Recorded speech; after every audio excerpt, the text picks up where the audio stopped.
Asante ndugu Neville, Bwana akubariki kwa wingi sana. Na habari za jioni marafiki, majaliwa makuu kurudi hapa kwenye jengo hili tena usiku wa leo na kuuhisi uwepo usioshindwa wa Bwana wetu kama vile yeye alivyotoa ahadi. Na sasa najua ya kwamba wengi wenu mmekaa huku kwa ajili ya ujumbe mfupi usiku wa leo, jambo ambalo ninashukuru sana. Na wengi wenu ingali itawabidi kuendesha magari mbali usiku wa leo kwenda nyumbani. Wengine mmeshaachilia moteli zenu ninavyofahamu. Nasi tutajaribu kutowakalisha sana. Kwa hiyo ndio sababu tumekuja mapema kusudi tuweze kuondoka mapema. Na sasa tutanini mara niwezapo tu nitatangaza wakati ambapo huenda tutaanza. Nimepigiwa simu kadhaa alasiri ya leo kujua wakati tutakapoanza kuhusu vitabu hivi ama masomo haya. Nami nafikiri Bwana akipenda nataka kuchukua wakati ujao tutakapoanza juu ya ile mihuri 7 ya ufunuo na ile mihuri 7 ya kawaida. Na basi kama tukiwahi tuchukue ile mihuri 7 upande wa nyuma wa kitabu hicho. Unaona, sasa hilo linaweza kuchukua wakati mfupi. Unaona, ipo mihuri 7 ambayo imefunguliwa. Kuna mapigo 7, baragumu 7, 7 hizo zote, na hiyo mihuri tungeweza kuichukua kwanza. Lakini basi upande wa nyuma wa kitabu hicho umetiwa muhuri wa mihuri 7. Danieli alizisikia sauti, ngurumo, na akakatazwa kuziandika. Yohana alikatazwa kuziandika, bali ilitoa muhuri upande wa nyuma wa kitabu. Hiyo ni kusema baada ya siri zote za kitabu kutolewa na kufunuliwa. Naona Danieli alisema pale, siri hizo katika siku za sauti hizi, siri ya Mungu inapaswa kufunuliwa ifikiapo kwenye wakati huo. Naona hiyo siri kwamba Mungu ni nani, jinsi alivyofanyika mwili, mambo yote haya yanapaswa kufunuliwa kwenye wakati huo. Na tena ndipo tuko tayari kwa ajili ya ile mihuri 7 upande wa nyuma wa kitabu, ambayo hata haijafunuliwa kwa mwanadamu, hata haijaandikwa katika Biblia, bali italazimu ilingane kikamilifu na Biblia yote. Nami nafikiri litakuwa ni jambo kubwa. Kwa hiyo sasa tutajaribu kuharakisha tupate kumaliza. Nawashukuru kila mmoja wenu kwa wema wenu na uwepo wenu na yote mliofanya. Nawashukuru sana. Na sasa natumaini ya kwamba hatawaweka kwa muda mrefu sana usiku wa leo, kwa sababu ninyi ni wavumilivu sana kuketi kusimama. Mke wangu alisema huko nyuma, alikuwa akizungumza kuhusu jana usiku, akasema, kiwaona wanawake ambao kwa namna fulani hata walikuwa ni wanene wakisimama pale, nguo zao zimeloa jasho, wamesimama pale wakishikilia tu kwa dhati kila neno. Hiyo ndiyo sababu napenda kukaa chini ya upako wa Roho Mtakatifu, ili kwamba wakati unapotoka unawaambia watu ukweli mtupu, unaona, wala si kitu ila ni ukweli. Ndipo basi wanaweza kushikilia jambo hilo na litakuwa ni sawa. Sasa nataka kuwaomba msamaha wenu kwa dakika chache. Niliondoka mapema kidogo asubuhi ya leo na kanda zimezimwa wakati huu, nami katika dakika moja nitawaambia wenye kurekodi wakati watakapokifungulia kinasa sauti. Ninataka kumalizia kuhesabu kinyumenyume dakika 5 kwa huo kabla sijaondoka. Nilisahau na kwenda zangu, niendelea tu asubuhi ya leo hata nikaondoka tu bila ya kusema jambo lolote kuhusu, lakini kwa namna fulani niliwaachia kuhesabu kinyumenyume kulikuwa ni nini. Mnaona, ninajua tuko katika kuhesabu kinyumenyume, lakini kuhesabu kinyumenyume ni kitu gani? Mnaona, kama hamjui kuhesabu kinyumenyume ni nini, basi kwa namna fulani mtachanganyikiwa. Na kwa hiyo ningetaka kumalizia huo kunini tu na kujaribu kuwa katika sauti ile ile niliyokuwa nayo kumalizia kanda hii sasa, ili kanda hiyo ipate kutolewa, kuhesabu kinyumenyume. Sasa ninyi nyote mtaniwia radhi kidogo tu, basi nataka kukamilisha kanda hiyo. Je, mtaniwia radhi kwa muda mfupi, kisha tutaanza huo mwingine? Na sasa mnao rekodi kanda, mkipenda fungulieni kinasa sauti chenu sasa.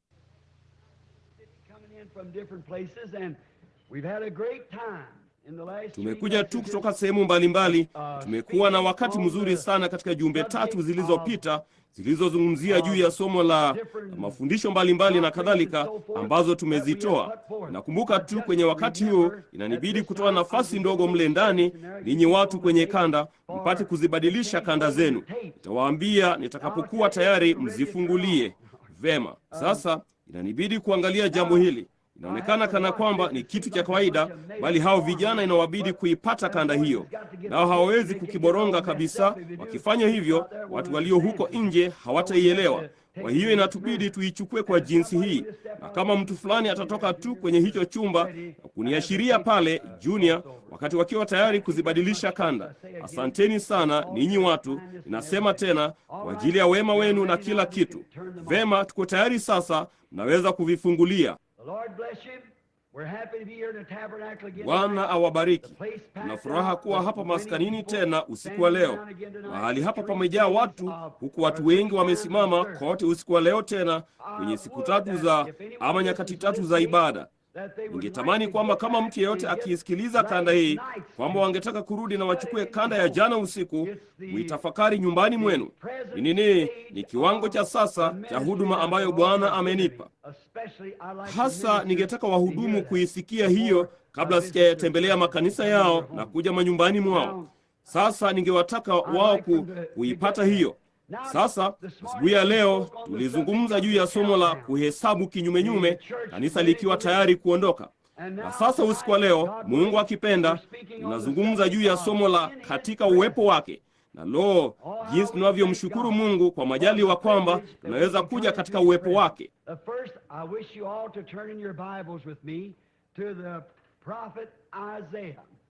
Lakini kwanza ningewataka ninyi nyote mfungue kwenye Biblia zenu pamoja nami kwa nabii Isaya, mlango wa 6 wa nabii Isaya. Sote tunajua ya kwamba Isaya alikuwa ni nabii mkuu na mmoja wa manabii wakuu wa siku zake. Alimalizia maisha yake kwa kupasuliwa na misumeno kwa ajili ya ushuhuda kama mfia imani kwa nguvu za Mwenyezi Mungu.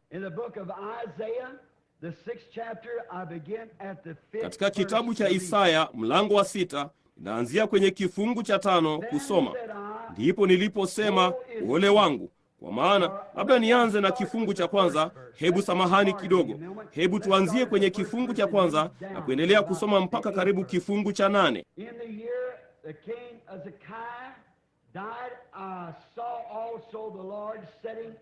Katika mwaka ule aliokufa mfalme Uzia, nilimwona Bwana ameketi katika kiti cha enzi kilicho juu sana na kuinuliwa sana, na pindo za vazi lake zikalijaza hekalu. Juu yake walisimama maserafi, kila mmoja akiwa na mabawa 6. Kwa mawili alifunika uso wake, na kwa mawili alifunika miguu yake, na kwa mawili aliruka.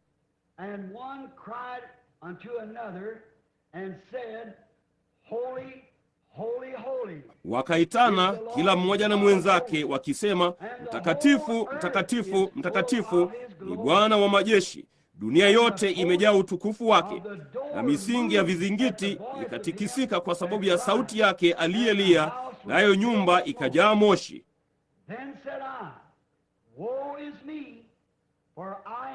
Ndipo niliposema, ole wangu, kwa maana nimepotea, kwa sababu mimi ni mtu mwenye midomo michafu, nami ninakaa kati ya watu wenye midomo michafu, na macho yangu yamemwona Mfalme, Bwana wa majeshi.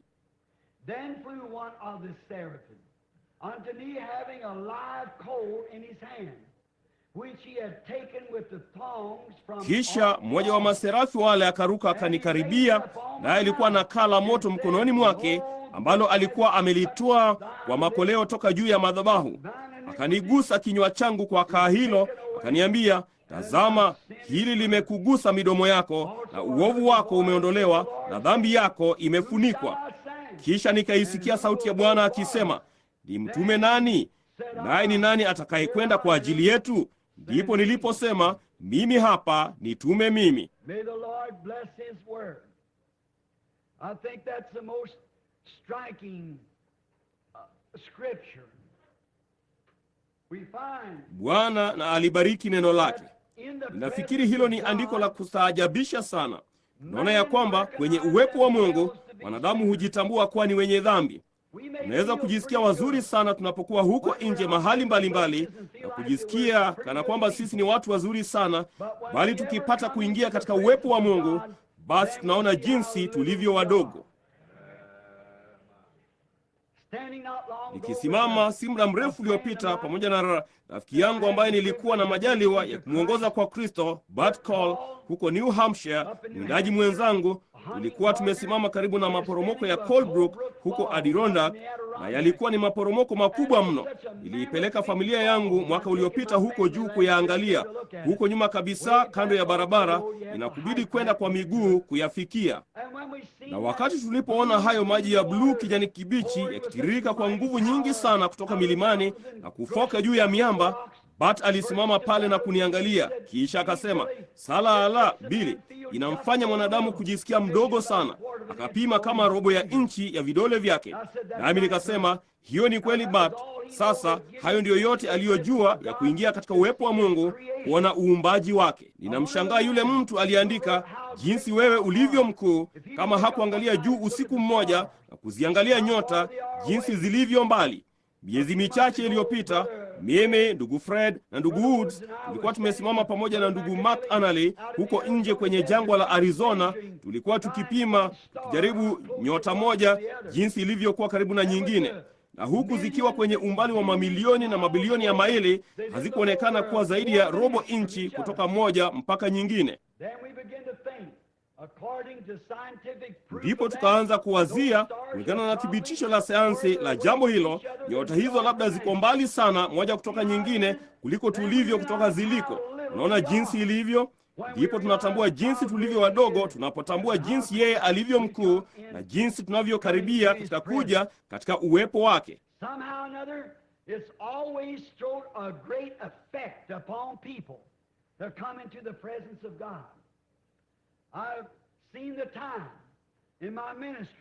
Kwa njia moja ama nyingine, daima limeleta ushawishi mkubwa sana kwa watu kuja katika uwepo wa Mungu. Nimeona wakati katika huduma yangu ambapo ungeuona uwepo wa Mungu ukishuka, ukaingia katika mahali ambapo hata ungemleta mtu huku na kuwafunulia tu maisha yao na kutaja dhambi zao za kila namna ya matendo machafu, nao unasababisha kimya kitakatifu sana juu ya watu, hata wanaondoka kwenye mstari wa maombi kabla hawaja kuja kuombewa, na kukimbia madhabahuni na kujiweka sawa na Mungu kabla hawaja kuja katika uwepo wake. Naona kuna jambo kuhusu kuja katika uwepo wa Mungu inayafanya mambo kutokea.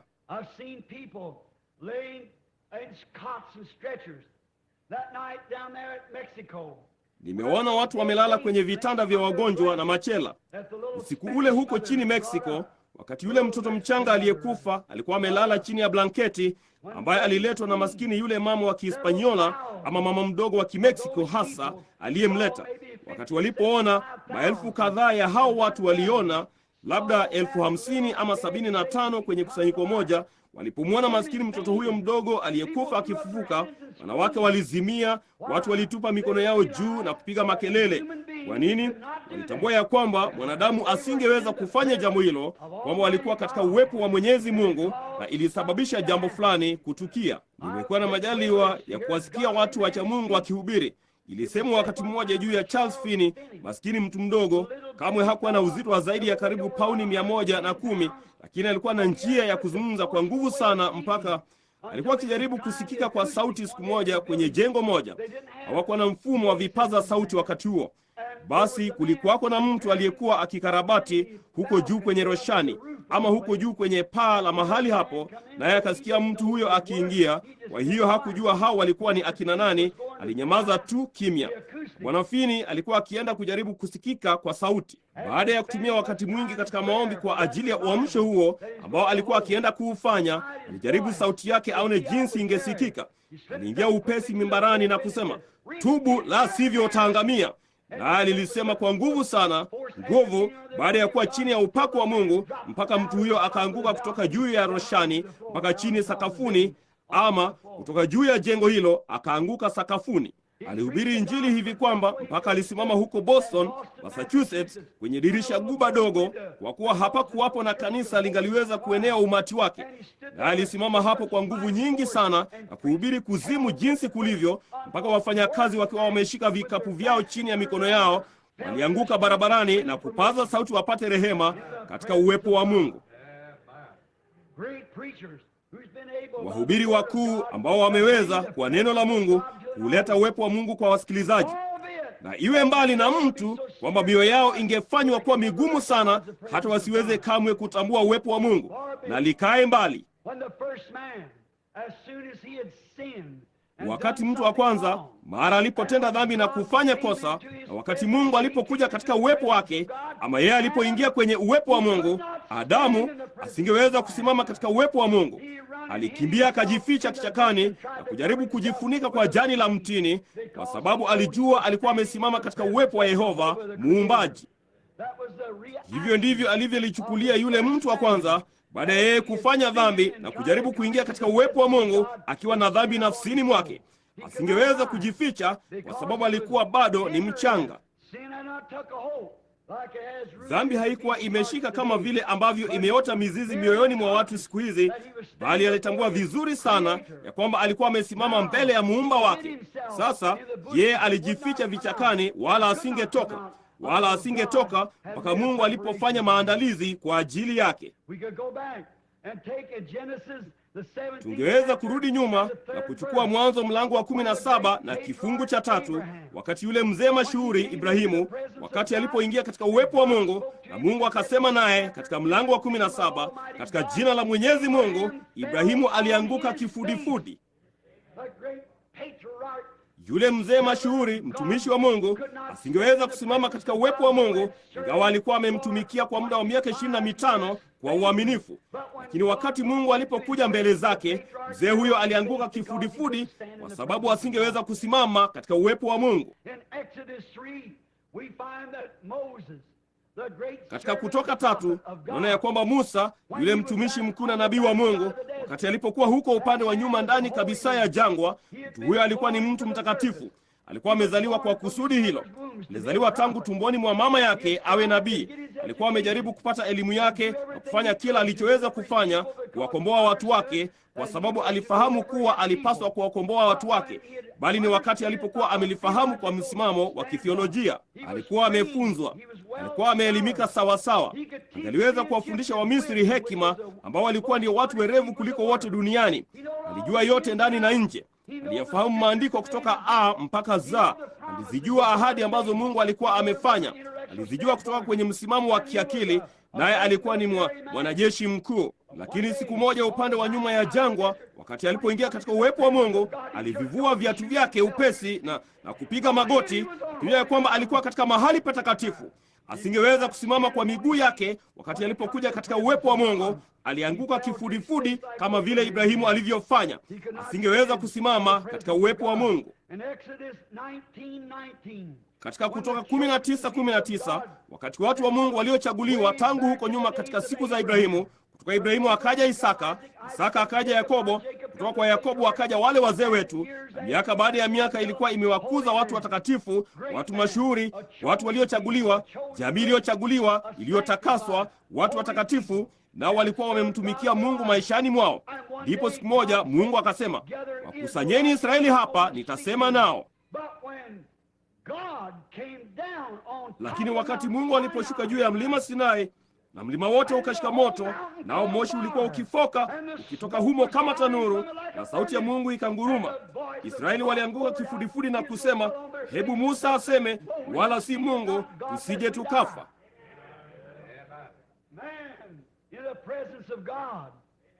Mwanadamu katika uwepo wa Mungu hutambua ya kwamba yeye ni mwenye dhambi. Hata hivyo, wao walikuwa kila mmoja ametahiriwa kulingana na Torati. Walikuwa wametimiza amri na kila kitu, bali wakati Mungu aliponena nao wakaingia katika uwepo wake, walitambua ya kwamba walikuwa nje. Hawakuwa sawa. Kulikuwa na kasoro fulani kwa sababu walikuwa katika uwepo wa Mungu. Naam, nao wakasema, acha Musa aseme, wala si Mungu, kwa kuwa kama Mungu akisema sote tutakufa. Acha Musa aseme nasi. Ilikuwa katika Luka 5:8 ambapo wakati Petro, wakati alipokuwa mtu mkuu mkaidi na mtu mwenye ushawishi mkuu, nguvu nyingi ambazo tunafahamu, yeye alikuwa kama mkatili, mvuvi mwenye sifa, bali wakati alipouona muujiza wa Mungu ukifanywa na mtu wa kawaida ilivyoonekana, ambao alitambua wakati huo ya kwamba huo ulihitaji zaidi ya mwanadamu kuwatupa hao samaki wote kwenye jarife, ambapo yeye pamoja na elimu yake yote, ujuzi wake wa kuvua samaki, alikuwa amevua usiku kucha wala hata hakupata kitu, bali alimsikia mtu fulani akisema, "Tupe jarife lako ndani."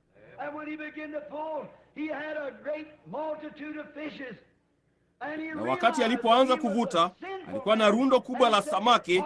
Ndipo akatambua ya kwamba alikuwa mtu mwenye dhambi, naye akasema, "Ondoka kwangu, Bwana, kwa kuwa mimi ni mtu mwenye dhambi." Nani aliyesema hivyo? Mtakatifu Petro. Katika uwepo wa Mungu alimwomba Mungu atoke mbele zake, kwa kuwa alijitambua kwamba ni mwenye dhambi. Ibrahimu alijitambua amekosea. Adamu alijitambua amekosea, ambaye alikuwa ni mwana wa Mungu, alijitambua amekosea. Musa alijitambua amekosea. Israeli kama kanisa na taifa walijitambua wamekosea. Ondoka kwangu, kwa kuwa mimi ni mtu mwenye dhambi. Hakujaribu kusema, sasa mimi ni mtakatifu na nastahili kupokea jambo hili. Alisema, mimi ni mtu mwenye dhambi. Wakati mmoja, mwanadini mmoja wa mtindo wa kikwake kwake, pamoja na theolojia yote ambayo angeweza kujifunza chini ya mwalimu mashuhuri jina lake Gamalieli, jina lake lilikuwa ni Sauli wa Tarso, ambaye tunamfahamu kama Paulo. Mwanadini kweli kweli, aliifahamu dini yao yote ndani na nje. Alikuwa ni Mfarisayo wa Mfarisayo na Mwibrania wa Waebrania. Alikuwa ni mtu aliyesifika, msomi, mwerevu, mjanja, mwenye elimu. Alidai alimjua Mungu tangu utotoni akikua. Lakini siku moja akienda zake Dameski, ile nguzo ya moto ilimulika juu yake, naye akaanguka kwenye nini yake, akaanguka miguuni mwake ardhini, mavumbini, na kusema, "Bwana, ungetaka nifanye nini?" Mafunzo yake yote makuu ya kithiolojia, elimu yake yote haikumaanisha kitu hapo aliposimama katika uwepo wa Mungu. Ningetaka kusimama hapa kwa dakika moja na kusema ya kwamba hilo ndilo jambo lile lile. Huenda umepata DD, PhD, chochote ungeweza kuwa nacho. Huenda umeenda kanisani tangu ulipokuwa mtoto. Huenda umefanya matendo yote ya kidini yaliyoko, bali mara uingiapo katika uwepo wa Mungu utajisikia duni sana na wala hu kitu wewe.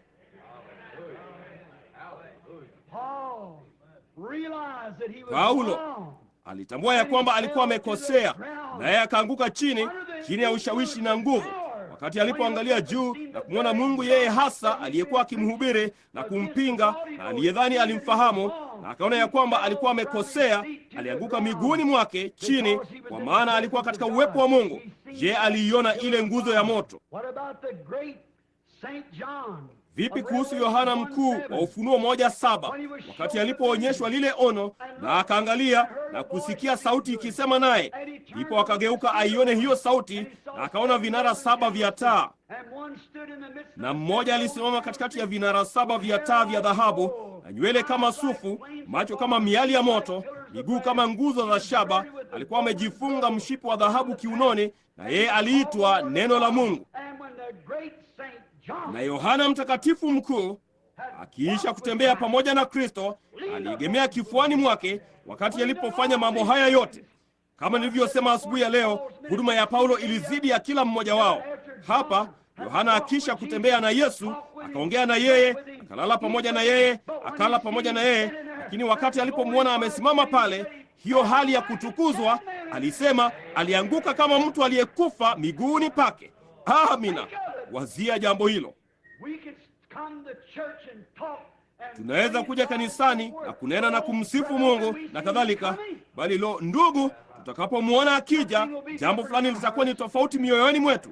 Tunaweza kuwazia tunatekeleza jukumu letu la kidini kwa kwenda kanisani na kutoa zaka zetu. Tunaweza kuwazia ya kwamba tunatii amri za kanisa na kukariri kanuni zote za imani, bali hebu wakati mmoja tumwangalie yeye.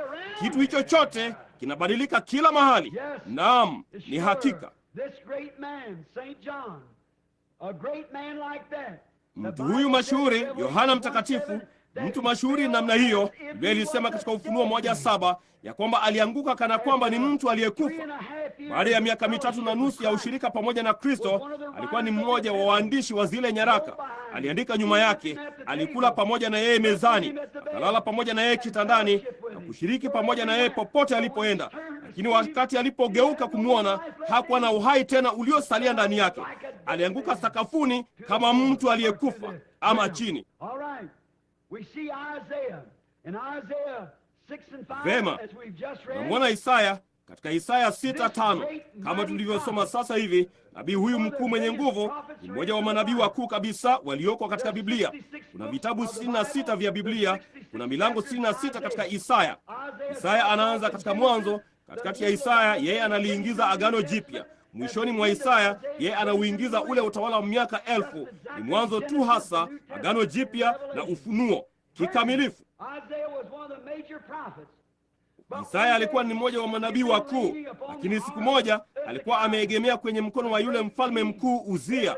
Uzia alikuwa ameondolewa kwake, naye alikuwa amehuzunika. Alikuwa ni jamaa mzuri sana, alikuwa ni mtu mzuri mwenye haki, kama mfalme huyo mwenye haki. Mfalme mzuri alimtambua kama mtu mtakatifu na kumweka hekaluni. Isaya aliona maono, yeye alikuwa ni nabii. Isaya alihubiri neno, alikuwa ni mhudumu. Isaya alikuwa ni mtu mtakatifu.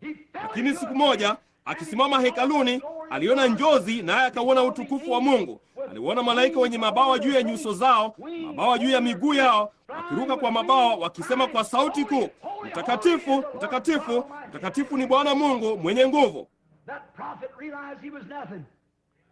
Nabii huyo alitambua yeye alikuwa si kitu. Akasema, ole wangu, kwa kuwa mimi ni mtu mwenye midomo michafu. Nabii mwenye nguvu kuliko wote katika Biblia, mmoja wao. Mimi ni mtu mwenye midomo michafu, na naishi kati ya watu wenye midomo michafu. Ole wangu, kwa maana ninauona utukufu wa Mungu. Na akasema, wakati malaika huyo aliposema kwa sauti kuu, nguzo za hekalu zilitikisika huku na huku. Ndugu, hilo litakufanya, si kwamba tu nguzo za hekalu zitatikisika, bali mbingu zote na nchi zitatikisika wakati yeye atakapokuja tena. Milima itatoroka na bahari itaondoka, na kusema kwa sauti kuu, tusitiri na uso wake yeye aketie juu ya kiti cha enzi. Utakuwa ni wakati wa kutisha sana. Nakwambia rafiki mwenye dhambi, afadhali uwe ukilichunguza hilo. Hiyo ni kweli.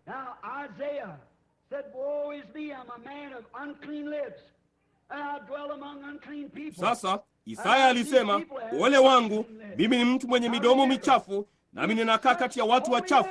Nami ni nini? Watu hao wana midomo michafu.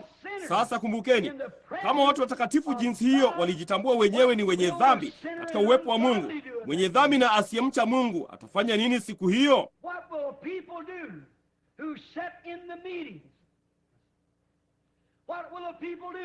Watu watafanya nini wanaoketi mikutanoni? Watu watafanya nini ambao wameziona nguvu za Mungu, ambao wamesikia kuhesabu kinyumenyume kwenye neno, ambao wamemwona Mungu akidhihirisha mwenyewe na bila tashwishi yoyote, kila andiko likitimizwa, nao bado watajaribu kwenda mbinguni bila ya kuzaliwa mara ya pili na kumpokea Roho Mtakatifu? Biblia ilisema, kama mwenye haki akiokoka kwa shida, mwenye dhambi na asiyemcha Mungu ataonekana wapi? Tasimama mahali pa namna gani kama tukimwona Mungu akijifunua mwenyewe moja kwa moja mbele zetu na kuona utukufu wa Mungu kama tu vile watu hao walivyouona? Na watu wa namna hiyo walipiga kelele, manabii na watu wenye hekima ambao neno limewekwa msingi juu yao. Kama wao walisema kwa sauti kuu na kuanguka miguuni mwao na kupaza sauti, mimi ni mtu mwenye midomo michafu, uchafu, itakuwaje basi kwa mtu huyo ambaye hata kiri dhambi zake? Itakuwaje kwa tineja mvulana ama msichana ambaye hatakiri dhambi zake? Itakuwaje kwa mtu huyo mwenye moyo mgumu ambaye anafikiri anajua zaidi juu ya uumbaji wa Mungu kuliko Mungu mwenyewe anavyoujua? Itakuwaje kwa mtu huyo aliyeyatumia maisha yake yote akijaribu kuikosoa Biblia? Jamaa huyo ataonekana wapi? Wazieni jambo hilo. Huu ni uinjilisti. Huu ndio wakati wa kuwatikisa watu.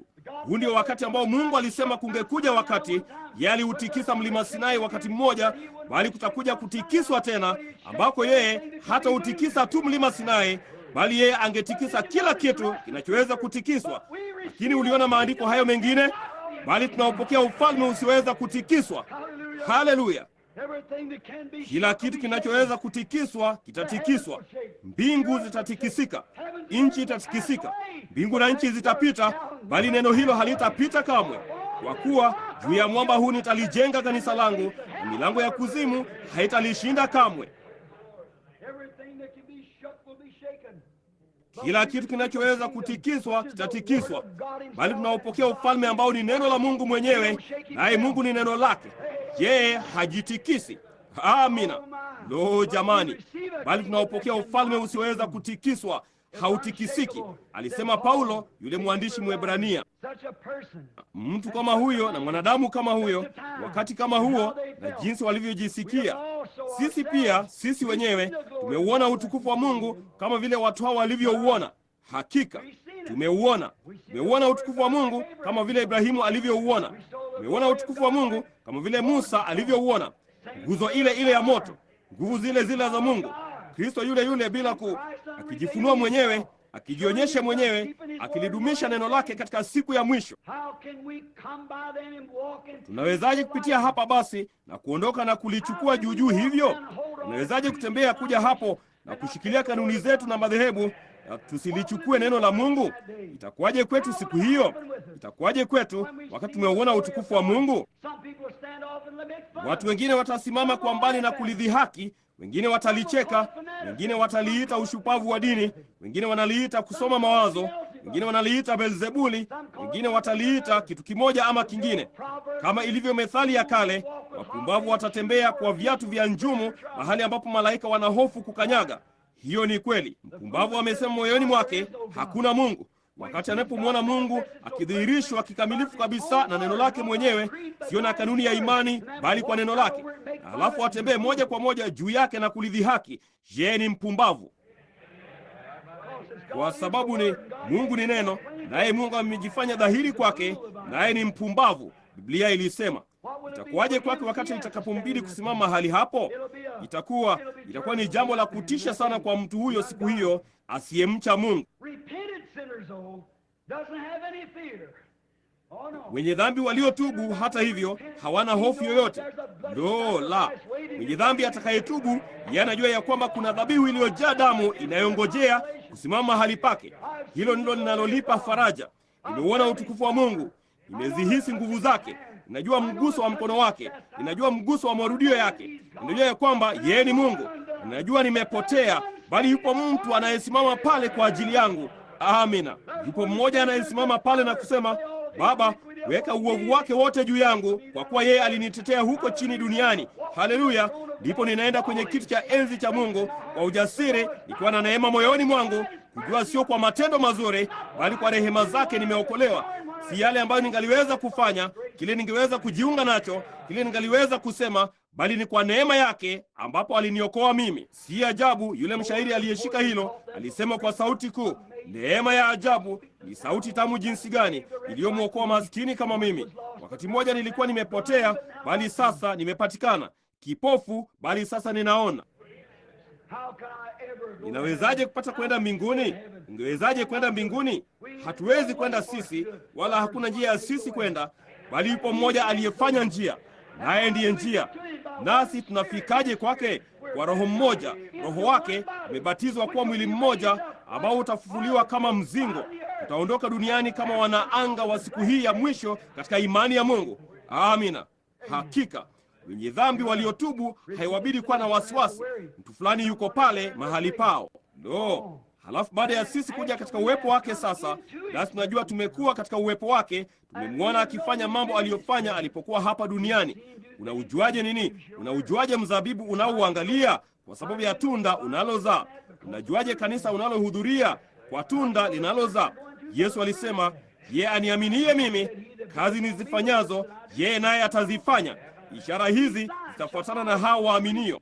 Sasa tunaona yeye kamwe hakutuagiza kwenda kuunda madhehebu. Kamwe hakutuagiza twende tukafanye kanuni za imani, bali alituonya dhidi ya vitu kama hivyo. Kwa maana yeyote atakayeondoa lolote kwake au kuongeza lolote kwake, huyo ataondolewa sehemu yao katika kitabu cha uzima. Unaona? Kwa hiyo hatujaagizwa kufanya lolote ila kudumu na hilo neno. Kama mtu ametumwa na Mungu, yeye atadumu na neno, kwa sababu Mungu anaweza tu kutuma kwa neno lake. Unaona, yeye hana budi kudumu na neno lake. Ndipo tunapokuja katika uwepo wake. Mtu akija mara moja katika uwepo wa Mungu, yeye anabadilishwa milele kama kuna mabadiliko yoyote kwake. Sasa wapo wale wangeweza kwenda katika uwepo wa Mungu na wasiujali. Huyo hakukusudiwa uzima. Lakini kama alichaguliwa tangu awali na Mungu, mara hatua hiyo ikipigwa, yeye anajua jambo hilo. Hiyo inashika moto. Muangalie maskini yule kahaba kule chini Samaria siku ile, mwanamke huyo. alikuwa katika hali mbaya ya kiakili na kimwili. Tunajua jambo hilo.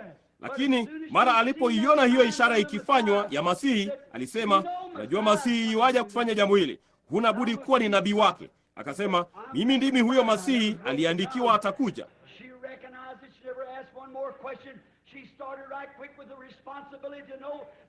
Alitambua jambo hilo. Kamwe hakuuliza swali lingine zaidi. Alianza jukumu mara moja, kujua ya kwamba kama alikuwa amepata jambo hilo na akaja katika uwepo wa Mungu, alikuwa anawajibika kumwambia mtu mwingine kuhusu jambo hilo. Haleluya! Kweli, mtu yeyote anayekuja katika uwepo wa Mungu anawajibika mbele za Mungu tangu dakika hiyo na kuendelea kumwambia mtu mwingine.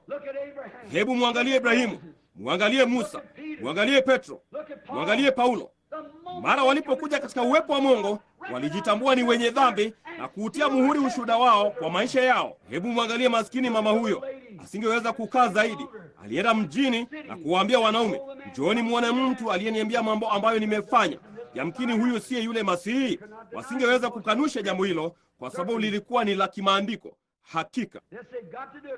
Naam, hawana budi kufanya jambo hilo.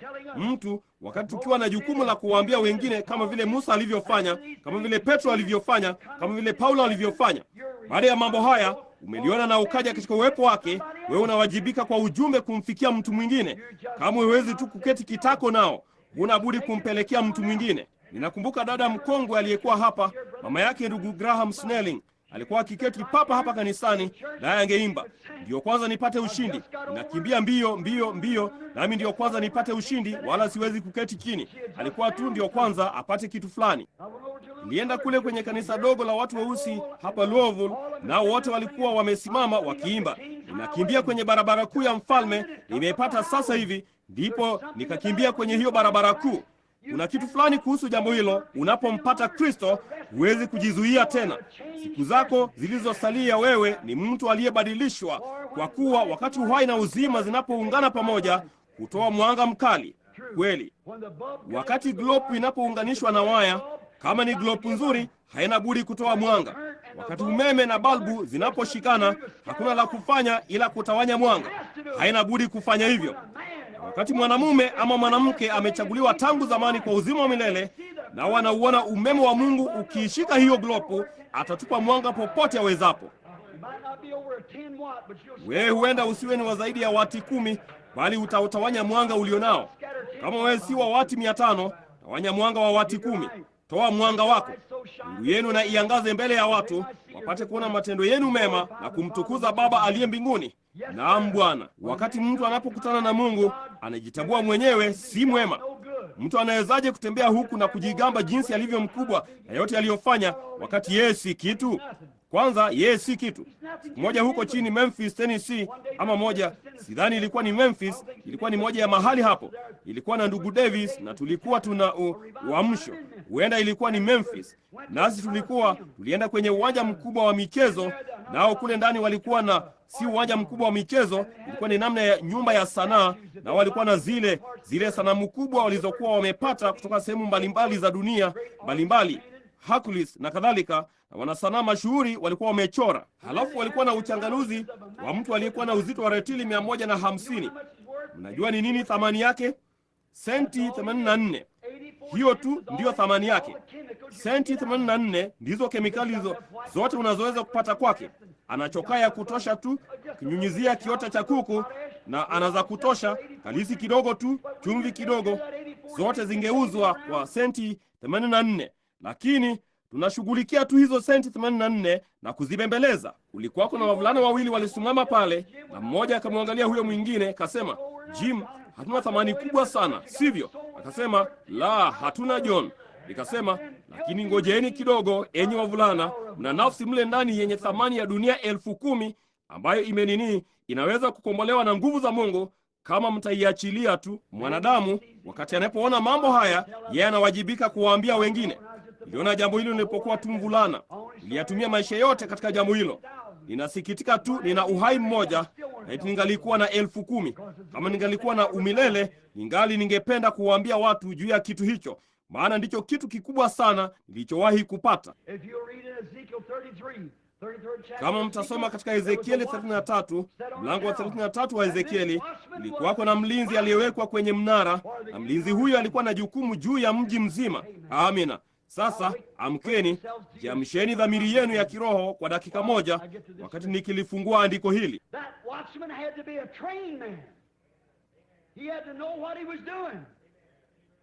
Mlinzi huyo ilibidi awe ni mtu aliyefunzwa.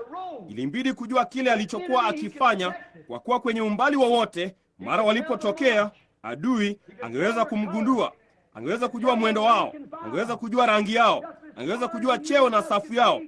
Kadri macho ya mwanadamu yangeweza kuona, yeye angeweza kumwona. Naye alikuwa juu kuliko hao wengine, kwa maana alikuwa amefunzwa kumjua adui, na Mungu alimwajibisha mkononi mwake mji wote. Mlinzi, habari gani za usiku? Haleluya! Hivyo ndivyo askari wa Mungu walivyo siku hizi, wamefunzwa kwa neno. Kitu chochote kinapotokea ambacho kimeng'arishwa kidogo, kilicho na kitu kingine mbali na maandiko, wanaonya kusanyiko lao.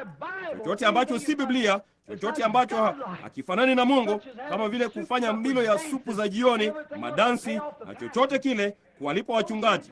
Mambo haya ni makosa. Michezo ya karata na tafrija za kadi makanisani ni kosa. Basi mlinzi halisi aliyeko ukutani, ambaye wakati mmoja amekwisha kuwa katika uwepo wa Mungu, kama hayuko juu ya ukuta, kama tu anapaswa kuwa juu ya ukuta, ukuta huo huenda usiwe mrefu kuliko kusanyiko. Bali kama yeye ni mlinzi wa kweli, Mungu humuinua moja kwa moja katika milki ambazo hao wengine kamwe hawazifikii, bali analilinda kundi hilo, na Mungu anamwajibisha kwalo.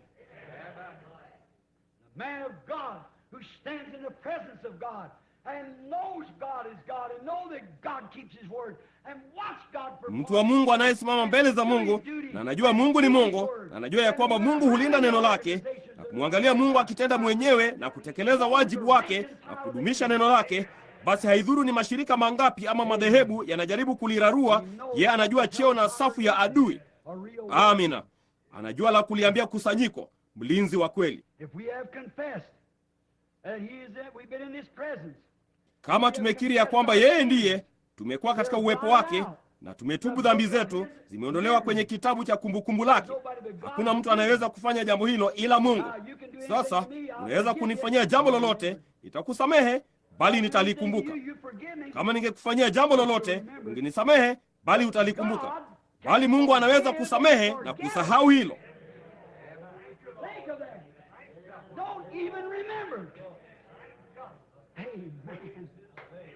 Wazie jambo hilo, hata halikumbuki.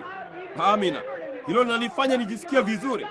Wakati ambapo hata halikumbukwi tena, hakuna kitu kinachoweza kufanya hivyo ila Mungu. Hakuna kitu kinachoweza kufanya hivyo ila Mungu. Alisema angelifutilia mbali kutoka kwenye kitabu chake cha kumbukumbu. Mimi siwezi kufanya hivyo, wewe huwezi kufanya, kwa sababu tuna hisi hizi ndogo tu zenye kikomo. Bali yeye hana kikomo. Mungu, yeye anaweza kusahau kabisa kwamba lilipata kufanywa kamwe. Amina. Msichana mmoja alitoka katika kanisa la mashambani, na baba yake alikuwa ni mhubiri wa mtindo wa kale anayepiga makelele, ama mfuasi wa kanisa hilo. Kwa hiyo msichana akahamia mjini, naye akachanganyikana kabisa na wanawake huko chini, na akaanza kutenda kama wao na mitindo. Na kwa namna fulani, siku moja aliwaonea baba na mama yake aibu kumtembelea, ama baba yake hasa, mama yake alikuwa amekufa. Kwa hiyo mzee huyo, jambo pekee angalifanya, aliamka asubuhi, akala kiamsha kinywa chake na kuichukua Biblia na kuisoma na kulia na kuomba na kupaza sauti siku nzima na kukimbia huku na huko chumbani, naye msichana kidogo alilionea hilo aibu. Kwa hiyo basi wakati wote usiku kucha, kama aliishika Biblia akaanza kuisoma, angeamka kitandani na kupiga makelele, utukufu kwa Mungu, haleluya, lo, utukufu kwa Mungu. Akacheza tu kwa kishindo na kulia nusu ya usiku. Kwa hiyo siku moja alikuwa watumbuiza wafuasi wake wa kanisa kwa karamu ndogo ya chai, kama vile wanavyofanya siku zote, mwajua. Kwa hiyo hakujua afanye nini na baba yake. Hata hivyo alikuwa ni baba yake. Kwa hiyo akaamua angemweka juu darini na kusema, baba, hutaki kuwa huku ambako wanawake hao waliko, sivyo? Akasema, la, siamini, nataka kufanya hivyo. Akasema, Vema, tutakuwa na wanawake wa kanisa hapa leo, nasi tutakuwa na mkutano mdogo wa maombi. Kwa hiyo nakwambia baba, mbona usipande tu uende darini? Akasema, ninaamini tu nitafanya hivyo. Kwa hiyo akasema, soma kitabu hiki kizuri. Ndipo akampa jiografia, akamnyang'anya Biblia yake kusudi anyamaze.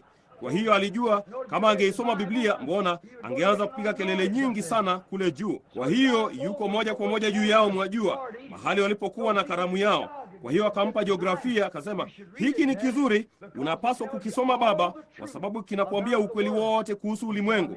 Vema, akasema, nitafurahi kukisoma hicho. Kwa hiyo akasema, sasa wewe panda uende kule juu na unyamaze kabisa mpaka wanawake hawa watakapoondoka, na ndipo nitanini, unaweza kushuka urudi huku na kufanya lolote unalotaka. Akakubali kufanya hivyo. Kwa hiyo akaenda kwenye orofa ya juu, akaketi kule juu. Nao wote walikuwa wakifanya karamu yao ya chai, wajua, wakizungumza juu ya nani, na mnajua jinsi yanavyoendelea, wakiwa na wakati huo wote mzuri. Basi mnamo wakati huo kitu fulani kikaachilia huko juu, kupiga makelele kote na kuruka, na plasta ikianguka, mzee huyo akikimbia mbio huku na huko darini kwa nguvu alivyoweza, akirukaruka na kupiga makelele, utukufu kwa Mungu, utukufu kwa Mungu. Hawa wanawake hawakujua kile kilichotukia kule juu, kile walichokuwa nacho kwenye orofa ya juu. Kwa hiyo moja kwa moja akashuka kwenye vipandio upesi alivyoweza. Akasema, baba, nilikupa cha jiografia kusoma. Akasema, naam, najua. Akasema, nilikuwa nikisoma katika jiografia hii hapa, ambapo kuna mahali baharini ambapo hapana mwisho wake. Kisha akasema, nilisoma hapa katika Biblia jana, yeye alisema alizitupa dhambi zangu katika bahari ya usahaulifu. Utukufu kwa Mungu. Akasema, zingali zinashuka, hazina mwisho, zinaendelea tu kushuka. Hiyo ni kweli. Naye alikuwa akipaza sauti kuhusu jambo hilo. Vema, hiyo ni kweli.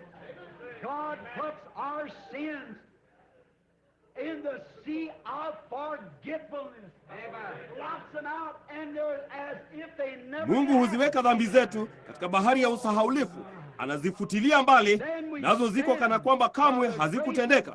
Lo jamani! Basi tunasimama kwa neema ya Mungu kupitia Yesu Kristo Bwana wetu, safi na watakatifu tu kama alivyokuwa yeye. Kwa kuwa yeye hanioni mimi ninapokuja huko juu, anamwona mwanawe mwenyewe. Njia pekee anayeweza kuona, hawezi kuniona kwa kuwa nimo katika mwanawe, naye anamwona tu mwanawe. Hilo si ni la ajabu? Haitubidi kuwazia juu ya dhambi tena, zote zimekwisha, ziko chini ya damu. Naam Bwana, haitubidi kuwa na wasiwasi juu yake tena, zote zimetoka na hazimo kwenye kumbukumbu la Mungu, hata hazikumbuki tena.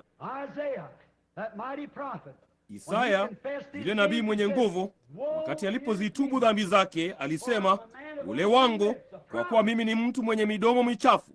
Nabii, mimi ni mtu mwenye midomo michafu na kusanyiko langu ni chafu. Mnaona, watu ninaowahubiria wao ni wachafu. Mimi ni mchafu na ole wangu. Lakini hili hapa kundi la malaika linashuka kutoka kwenye utukufu wa Mungu, likipeperusha mawingu nyuma, nami ninaangalia kule juu na kuona pindo za vazi lake likizijaza mbingu zote. Nami ninawaangalia hao malaika ambao kamwe hawajapata kujua dhambi ilikuwa ni kitu gani. Kamwe hawakujua dhambi ilikuwa ni nini. Na hapo wako mbele za Mungu, wana mabawa mawili juu ya nyuso zao, wana mabawa mawili juu ya miguu yao, na wanaruka kwa mabawa mawili, na wanapiga makelele mchana na usiku, mtakatifu, mtakatifu, mtakatifu ni Bwana Mungu. Kwa namna fulani hiyo ingekufanya ujisikie mchafu, sivyo? Sasa je, alifanya nini? Alisema, ole wangu. Basi hapo alipotubu dhambi zake na kusema ole wangu, malaika alienda kule na kuchukua koleo, akachukua kala moto ambalo lilimwakilisha Roho Mtakatifu na moto, kisha akaja na kuliweka kwenye midomo ya nabii na kusema, nimekutakasa. Ndipo mabawa yakipepea namna hiyo yaliyaondosha mapazia ya wakati, naye akamsikia Mungu akisema, ni nani atakayekwenda kwa ajili yetu?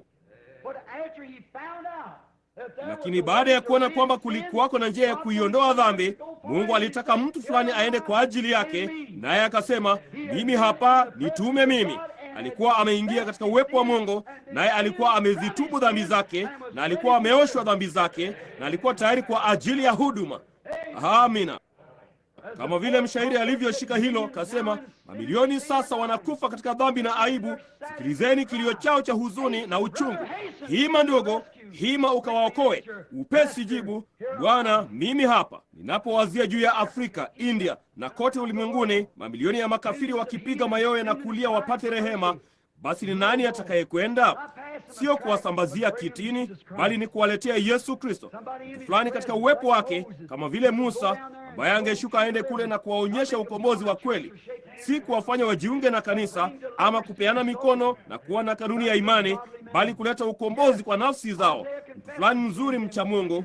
Naam, Isaya alitubu dhambi zake, naye akatakaswa.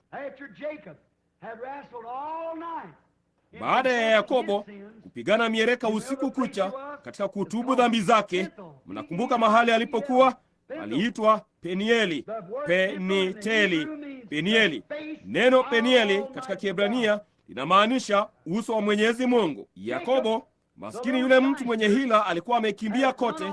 Jina lake lilikuwa ni Yakobo, ambalo linamaanisha mdanganyifu, yaani muongo. Alikuwa amekimbia maishani mwake mwote mbali na Mungu, bali alipoenda wakati mmoja katika uwepo wa Mungu huko Penieli, usoni pa Mungu, alimshika Mungu wala asingemwachilia Mungu. Tunahitaji Yakobo wengi zaidi. Yeye aliushikilia uso wa Mungu katika uwepo wa Mungu. Alikaa mpaka jua likachomoza. Mungu akasema, niache niende, kwa maana jua linachomoza. Naye alikaa usoni pa Mungu mpaka jua lilipochomoza, lakini aliondoka amehesabiwa haki na kuokolewa. Jinsi lilivyokuwa ni jambo kuu. Sasa kujua ya kwamba alikuwa amepigana mwereka akashinda, hiyo ni kusema alikuwa ameziona ishara za Mungu, alikuwa ameota kuhusu Mungu, bali huu ndio wakati mmoja alipokuwa usoni pa Mungu katika uwepo wa Mungu. Wazieni jambo hilo, enyi marafiki. Sasa tunapoharakisha katika uwepo wa Mungu, mwanadamu anabadilishwa.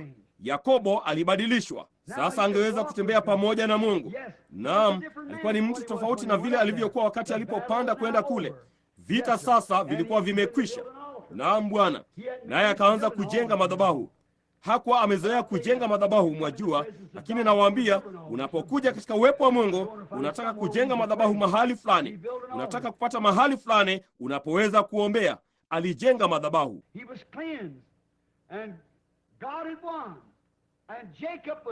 Alitakaswa na Mungu alikuwa ameshinda. Naye Yakobo alibadilishwa kutoka Yakobo mdanganyifu akawa Israeli, mwana wa mfalme aliye na mamlaka pamoja na Mungu. Hayo ndiyo yaliyompata Yakobo, yule mdanganyifu, mwongo, asiye na haki, mchafu, mdanganyifu. Alimdanganya ndugu yake, akamwibia haki za mzaliwa wa kwanza kama ilivyokuwa kutoka kwa ndugu yake. Akachukua maskini njia chafu ya kufanya jambo hilo, mdanganyifu sana. Alimdanganya baba mkwe wake, akaweka vijiti vya mpopla na kuwafanya ndama wenye madoadoa, wakati ng'ombe wakiwa wamebeba mimba walipokuja pale. Angalia jambo hilo. Nao hao kondoo angekiona kile kijiti cha madoadoa na kufanya ng'ombe wa madoadoa kinawapa alama za kuzaliwa. Mdanganyifu akimdanganya baba mkwe wake mwenyewe. Alimdanganya mama yake, akamdanganya baba yake, akamdanganya ndugu yake. Lakini wakati alipoingia mara moja kwenye, yeye alikuwa ni mwenye hila. Alikuwa akikimbia kila mahali alipoenda, siku zote anamkimbia Mungu, alikuwa anamkimbia ndugu yake. Bali alipokuja katika uwepo wa Mungu, alitambua alikuwa ni mwenye dhambi. Alifanya nini? Aliona nafasi yake. Alikuwa amekutana na kitu ambacho hata hakuwazia habari zake hapo kabla, naye akakaa pale mpaka dhambi zote zilipoondolewa. Jamani, Mungu alimleta katika uwepo wake mwenyewe. Mungu hufanya njia ya kuwaleta watu katika uwepo wao, ndipo wanafanya uamuzi wao. Wengine wao wanamtoroka, wengine wanamkimbilia. Kama wamechaguliwa tangu asili kwa uzima, wanaliamini, wanalishikilia. Kama hawakukusudiwa, wanajaribu kuondoka na kusema hakuna kitu hapo. Unaona? Na huyo ndiye jamaa aliyepotea. Jamaa anayeitubu dhambi yake atapata msamaha. Kama ukiificha dhambi yako, hutafanikiwa. La. Kwa hiyo Yakobo, wakati yeye, unajua, kesho yake alikutana na Esau ndugu yake. Hakuhitaji msaada wowote kutoka kwake wakati huo. Hakuhitaji jeshi lake. Alikuwa na shughuli ya kujenga madhabahu. Hakumwogopa Esau tena. David said, I have set the Lord before me. That's a good thing to do. Psalm 16:8. Zaburi 16:8, Daudi alisema, nimemweka Bwana mbele yangu daima. Hilo ni jambo jema la kufanya. Zaburi 16:8, nimemweka Bwana mbele yangu daima. Kwa hiyo asingeweza kuchanganyikiwa na jambo hilo. Alitaka kuhisi uwepo wake. Kwa hiyo Daudi akasema, nimeweka Bwana daima mbele za uso wangu. Sasa mimi Daudi nimemweka Bwana mbele ya uso wangu daima, ni uhisi uwepo wa Mungu. Hilo silingekuwa ni somo zuri kwetu sisi sote usiku wa leo, kumweka Bwana mbele ya uso wetu kusudi tuuhisi uwepo wake, kumweka mbele. Kwa nini? Mweke wa kwanza mbele yako. Kwa nini? Ndipo hutafanya dhambi wakati unapotambua ya kwamba uko katika uwepo wa Mungu daima. Unapotambua ya kwamba Mungu yu karibu, utaangalia unalosema. Mwanadamu wakati anapowazia ya kwamba Mungu ameondoka, atalaani, atawatamani wanawake, ataiba, atadanganya, atasema uongo, atafanya jambo lolote hapo anapodhani ya kwamba Mungu hamuoni. Lakini hebu mlete katika uwepo wa Mungu, ataacha jambo hilo sasa hivi. Unaona? Ndipo Daudi akasema, nimemweka Bwana mbele yangu daima. Hilo ni jambo jema.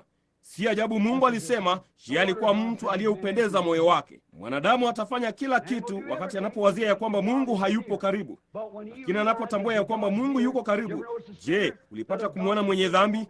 Hebu mcha Mungu amwendee, ataacha kulaani kwake kama ana heshima yoyote. Unaona? Hatafanya mizaha michafu ambayo angalifanya. Unaona, ataachana nayo kwa kuwa anajua ya kwamba yuko katika uwepo wa Mungu, maana Mungu huishi katika maskani ya watu wake. Unaona? Baada ya Daudi kufanya hivi, yeye alisema, moyo wangu utafurahi. Laiti mngalisoma hiyo Zaburi 16. Moyo wangu utafurahi na mwili wangu utatulia katika tumaini. Kwa nini? Moyo wangu utafurahi kwa kuwa nimemweka Mungu mbele yangu daima, na mwili wangu utatulia katika tumaini. Kama nikifa, nitafufuliwa tena, kwa kuwa hatamwacha mtakatifu wake aone uharibifu, wala hataiacha nafsi yake katika kuzimu. Unaona, wakati Daudi alipomweka Mungu mbele yake, naye alijua ya kwamba daima alikuwa katika uwepo wa Mungu. Utafuteni kwanza ufalme wa Mungu. Sasa sikilizeni, enyi kanisa, ninawapenda nami ninawatakeni mnisikilize sasa. Kama vile ndugu Makulo alivyozoea kusema, nitasema jambo fulani. Daima mweke Mungu mbele zako, wala usitende jambo lolote ambalo usingelitenda mbele zake, kwa maana yeye anakuangalia. Unaona, Mungu amewazingira wale wamchao. Anakaa papo hapo tu karibu na wewe, naye anajua kila kitu unachofanya, nawe huna budi kutambua jambo hilo. Unapoanza kusema uongo, usifanye hivyo. Kumbuka, Mungu anakusikiliza. Kama ukianza kufanya uongo mdogo, usiufanye. Mungu anakuangalia. Ukianza kulichukua jina lake bure, usifanye hivyo. Mungu anakusikiliza. Ukianza kuvuta sigara, yeye anakuangalia. Unaona nini yake? Tulizoea kuimba wimbo wote barabarani ya kwenda kwenye kituo cha kweli cha nafsi, lipo jicho linalokuangalia. Kila hatua unayopiga, jicho hili kuu liko macho, lipo jicho linalokuangalia. Kumbuka, fanya kama Daudi, mweke Bwana daima mbele ya uso wako. Ndipo moyo wako utashangilia na mwili wako utatulia katika tumaini, kwa maana yeye aliliahidi hilo. Naam Bwana, yeye alijua ya kwamba angefufuka kwa sababu Mungu alikuwa ameahidi hivyo. Vema, tunapokuja katika uwepo wake, tunabadilishwa tusiwe tulivyokuwa tena. Angalieni kote katika nyakati, kwa watu wa kila aina, kwa mwanadamu. Angalia Ibrahimu. Mnasema, vema, maisha yaliyobadilika ni kwa ajili ya wahudumu peke yao. Lola, maisha yaliyobadilika ni kwa ajili ya kila mtu. Unaona? Sasa Ibrahimu alikuwa ni mkulima, lakini wakati alipoisikia sauti ya Mungu ikisema naye na akaliona lile ono, alikuwa ni mtu aliyebadilika tangu wakati huo na kuendelea. Alijitenga na jamii yake, kutoka ukoo wake wote, na akatembea kama msafiri na mgeni katika nchi ya kigeni maishani mwake mwote, akiishi katika mahema, kwa sababu alikiri dhahiri kwamba alikuwa akiutafuta mji ambao mwenye kuujenga na kuubuni alikuwa ni Mungu. Alijua ya kwamba kulikuwako na Mungu na kulikuwako na mji mahali fulani ambao mwenye kuujenga na kuubuni alikuwa ni Mungu. Hivyo ndivyo Ibrania 11 inavyotuambia ya kwamba alikuwa akiutafuta mji ambao mwenye kuujenga na kuubuni alikuwa ni Mungu. Alikuwa ni mtu aliyebadilika, ingawa hakuwa kitu ila mkulima tu, bali aliona ono, naye akaja katika uwepo wa Mungu, naye alikuwa ni mtu aliyebadilika tangu wakati huo na kuendelea. Musa, yeye alikuwa ni mchungaji, lakini alikuwa ni mtu aliyebadilika wakati alipokuja katika uwepo wa Mungu. Alikuwa ni mwoga, alikuwa akimkimbia Farao na jeshi zima likimfuata, lakini akiwa na fimbo mkononi mwake alirudi na kuliteka taifa zima. Unaona kwa nini? Alikuja katika uwepo wa Mungu. Alikuwa ni mtu aliyebadilika, mchungaji. Petro, mvuvi, hakujua kitu kuhusu kuvua samaki, ama hakujua kitu kumhusu Mungu. Labda jambo pekee alilojua lilikuwa ni jinsi ya kuvua samaki.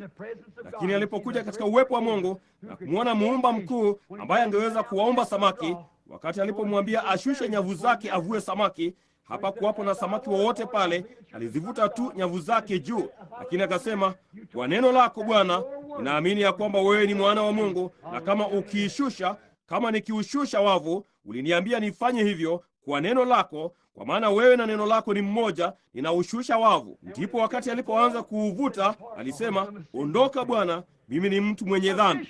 Unaona, mvuvi baada ya Petro kukutana na Kristo hakuwa vile vile tena. Je, baadaye alikuwa mwaminifu sana kwa Mungu, alipewa funguo za ufalme. Naam Bwana. Paulo, Farisayo wa mtindo wa kikwake, aliyeelimishwa na kufunzwa katika dini yote ya iliyokuwako ulimwenguni siku hizo, mmoja wa wanachuoni wenye sifa sana nchini. Bali wakati alipokuja mbele ya ile nguzo ya moto siku moja, yule Mungu aliyekuwa amemuudhi bila kujua, yeye alikuwa ni Mfarisayo. Hakuamini ya kwamba Mungu alikuwa mwanadamu. Yeye ya kwamba Mungu alikuwa ni nguzo ya moto. Aliwaongoza watu wake kutoka Misri, ilikuwa pamoja nao kote safarini. Lakini wakati alipoiona nguzo hii ya moto, alianguka kifudifudi. Ndipo akasikia sauti ikisema, Sauli, mbona unaniudhi? Akasema, unani wewe Bwana? Akasema, mimi ni Yesu. Yeye alikuwa ni mtu aliyesema, mmebatizwaje? Aliisha kuwa katika uwepo wa Mungu. Alikuwa ni mtu aliyebadilika tangu wakati huo na kuendelea. Alikuwa ameingia katika uwepo wa Mungu, humbadilisha mtu. Charles G. Finney, a lawyer, a great Philadelphian lawyer. But when he come into the presence of God, he dropped his law study and become a mightiest preacher of this nation's ever had yet. Charles G. Finney, mwanasheria mashuhuri wa Philadelphia, bali wakati alipokuja katika uwepo wa Mungu, aliacha somo lake la wanasheria na akawa mhubiri mwenye nguvu sana taifa hili liliyepata kuwa naye. Alikuwa ni mhubiri kwa sababu siku moja alikuja katika uwepo wa Mungu. Akawazia mara moja angeisomea huduma. Unakijua kitabu chake, ina kitabu cha maisha yake. Alitoka akaenda kuomba. Alidhani alikuwa ni mhubiri. Alikuwa na shauku kwa alitaka kuhubiri, naye alikuwa na mahubiri machache angejaribu kuhubiri. Alitoka siku moja nje ya ofisi yake kuomba, akaingia msituni, akaenda nyuma ya mti uliochakaa uliokuwa umeangushwa chini, ambapo angeenda kila alasiri. Mtu wa kidini sana, bali hakuamini hilo. Kulikuwako na wanawake wawili kanisani walioendelea kusema, Bwana Finney, tunaomba ya kwamba utampokea Roho Mtakatifu. Akasema, ninaye Roho Mtakatifu. Akasema, mimi ni mhubiri. Akasema, Bwana Finney, wewe ni mtu mashuhuri, nawe unalishikilia sana neno, bali unamhitaji Roho Mtakatifu. Tunakuombea. Wanawake wa kupendeza. Kwa hiyo akaendelea. Kwa hiyo kila siku angeenda nyuma ya ofisi yake, bosi wake na wote kule alikofanyia kazi, na angetoka nje ya ofisi yake ya uwakili na kwenda huko kuomba. Basi siku moja alikuwa huko nje akiomba na akasikia tawi likivunjika. Alifikiri bosi wake alikuwa akija akimtafuta. Akaruka juu upesi sana. Alikuwa akisema, Bwana Mungu, ninakuamini. Ndipo tawi moja likavunjika, akafanya akasimama na kusema, akaangalia kote aone ni kitu gani kilicholivunja tawi. Na hapo ndipo alipoingia katika uwepo wa Mungu. Alitambua ya kwamba tawi hilo lilivunjika kwa kusudi fulani. Akasimama pale, machozi yakitirika mashavuni mwake, akasema, labda hao wanawake wanasema kweli. Ninaona aibu kwa mtu fulani kuniona nikizungumza na Mungu wangu, bali nadhani ni heshima kwa mtu fulani kuniona nikizungumza na bosi wangu. Bwana wangu ni mkuu mara ngapi kuliko bosi wangu? Kasema, Bwana nisamehe na unijaze na Roho Mtakatifu. Akaanza kupiga mayowe na kupaza sauti. Alikuwa katika uwepo wa Mungu. Akakimbia katikati ya mji upesi sana, akaingia ofisini mwake. Akapiga makelele sana hata ilimbidi kwenda nyuma ya mlango. Akasema, Bwana, nitakuletea fedheha. Nifiche hapa mpaka nitakapotoka kwenye mpagao huu. Kwa nini? Alikuwa ameingia katika uwepo wa Mungu. Alikuwa ni mtu aliyebadilika. Mahubiri aliyokuwa akihubiri, alihubiri mahubiri yayo hayo na watu wakaja madhabahuni. Mnaona, alikwisha kuwa katika uwepo wa Mungu. Moody, maskini mshona viatu, karibu hakujua abache zake. Hiyo ni kweli. Sarufi yake ilikuwa mbaya. Siku moja mtu mmoja alimwambia, sarufi yako ni mbaya sana Bwana Moody. Akasema, lakini nawaokoa watu nayo. Kwa hiyo siku moja magazeti, mhariri alianza kuandika gazeti. Alienda huko kuona jinsi ambavyo mtu huyu angeweza kushikilia umati wa watu chini ya hali zozote. Maskini mzee mdogo mwenye upara na kadhalika, alikuwa na masharubu yamening'inia chini sana kwa namna fulani, mwenye kitambi, naye alikuwa ni mtu mwenye sura mbaya sana ukimwangalia. Kwa hiyo gazeti hili kweli liliandika makala yake, kasema, sioni ni kitu gani ulimwenguni ambacho mtu yeyote angeona katika Dwight Moody. Kasema, je, ana sura mbaya, sauti yake inaalika, ana masharubu yaliyofikia kiunoni mwake, je, ana upara kama boga. Kisha kasema, inawezekanaje ulimwenguni humu mtu yeyote aende kuona chochote katika Moody? Kwa hiyo ilitokea meneja wa Moody aliliona, kasema, angalia Bwana Moody, nitakusomea hili. Moody asingeweza kulisoma yeye mwenyewe. Kwa hiyo akasema, nitakusomea maoni ya mhariri, naye akayaandika. Moody alitikisa tu bega lake, kasema, hasha, wao huja kumwona Kristo. Hivyo tu. Kwa nini? Yeye alikwisha kuwa katika uwepo wa Mungu. Kutoka kwenye kutengeneza soli za viatu watu wapate kuvivaa, yeye aliwavalisha watu injili ya maandalizi. Kwa nini? Yeye alikuwa katika uwepo wa Mungu. Kweli, maskini mwanamke mmoja wakati mmoja alikuja katika uwepo wa Mungu akiwa ni mwenye hatia alivyoweza kuwa. Mara moja wakati alipotambua ya kwamba alikuwa katika uwepo wa Mungu, kila dhambi ilisamehewa, naye alikuwa safi na mweupe kama yungiyungi. Ndio jamani, ni watu wangapi zaidi ningaliweza kuwataja hapa wakati usingeruhusu. Lakini nataka kuzungumza kidogo juu yangu. Ni kitu gani kingaliweza kuwa duni kuliko mimi? Nilikuwa wapi? Nilitoka kwenye familia ya walevi, nilitoka kwenye familia ya wauaji, nilitoka kwenye familia ya wauza pombe haramu. Nanyi mnajua jambo hilo, kila mmoja wenu anajua jambo hilo, anajua ni jina la aina gani tulilokuwa nalo hapa. Watu hawakuzungumza nasi mtaani. Ningeenda mjini, nianze kuzungumza na mtu fulani, hakuna mtu angezungumza nami, isipokuwa pasiwe na mtu mwingine karibu. Wangesema nami, mtu mwingine akaribie, wangeniacha. Nami ningesimama hapo na kulia, la, hivi sivyo, haiwezekani, hili halifai.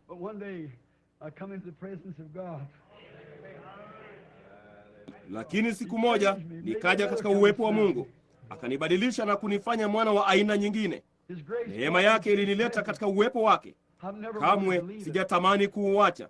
Nimekuwa humu ndani sasa kwa muda wa miaka 30 na kitu. Sitaki kuuacha. Ninahakikisha ya kwamba daima nitakuwa hapo. Hata mauti yenyewe kamwe haitanitenganisha na uwepo wake. La, nitakuwa pamoja na yeye milele. Nilipouona uwepo wake kwa mara ya kwanza, nililia kama Isaya, ole wangu. Ndipo akanigusa kwa neema yake. Nilikuwa mtu aliyebadilika. Maskini haini aliyekuwa akitoka hapa nje na kufanya yasiyofaa na kila kitu, alibadilishwa. Na tangu wakati huo nimekuwa mtoto wake. Tangu wakati huo nimetamani kuyatoa maisha yangu yote kwa ajili ya huduma yake. Laiti tu ningalikuwa na maisha mengine 10,000 kumpa yeye. Haya yanazeeka sana sasa. Miaka 53 imepita. Kama miaka 33 ya hiyo imekuwa, ama 32 ya hiyo imekuwa katika Injili.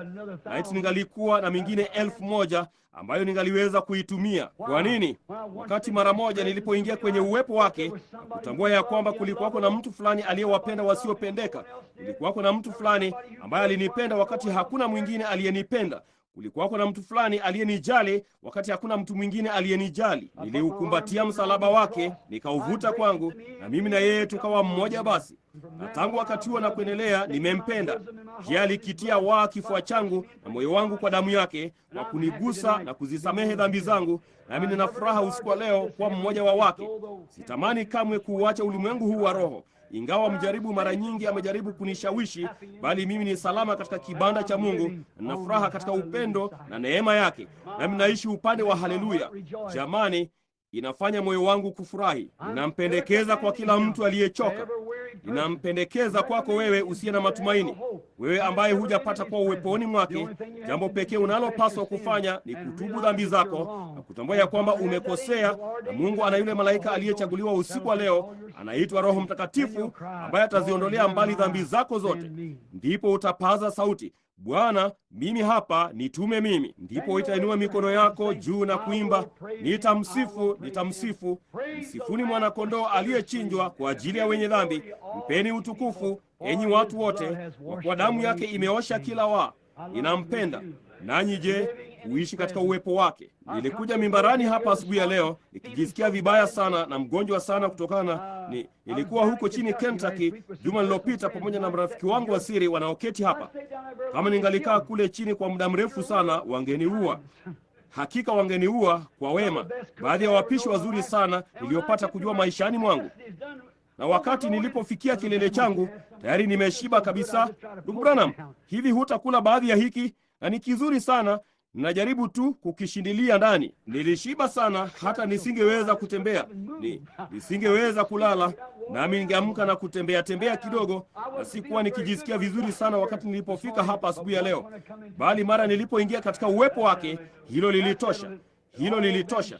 Wote ulitoweka basi. Hiyo ni kweli. Lo, kuishi katika uwepo wake. Nitamsifu. Nitamsifu. Msifuni mwana-kondoo aliyechinjwa kwa ajili ya wenye dhambi. Mpeni utukufu enyi watu wote, kwa kuwa damu yake imeosha kila waa.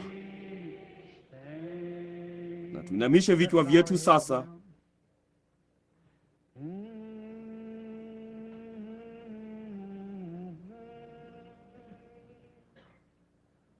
Kwa kuwa amefanya mengi sana kwangu, amesamehe dhambi zangu, na damu yake imeosha dhambi zangu. Nitamsifu. Nitamsifu. Msifuni mwana-kondoo aliyechinjwa kwa ajili ya wenye dhambi.